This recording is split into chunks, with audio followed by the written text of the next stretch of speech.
Albatta, urush natijalari Isroil va AQSh kutgandek ketmayapti.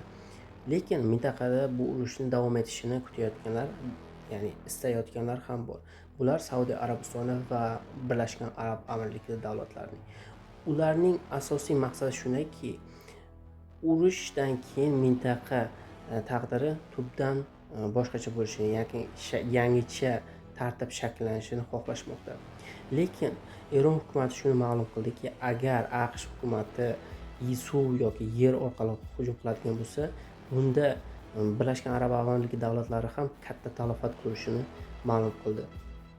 Bundan tashqari, kuni kecha Eron Saudiya Arabistonidagi Shahzoda Sulton harbiy bazasida joylashgan 3 ta AQSh harbiy havo kuchlariga tegishli bo'lgan radar samolyotlarini, umumiy hisobda 500 million bo'lgan samolyotlarni yo'q qilishga muvaffaq bo'ldi.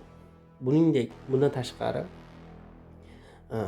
urush boshlangandan keyin, ya'ni yerdan urush boshlangandan keyin Eron hukumati Birlashgan Arab Amirliklari davlatidagi barcha suv omborlarini yo'q qilishini aytib o'tdi.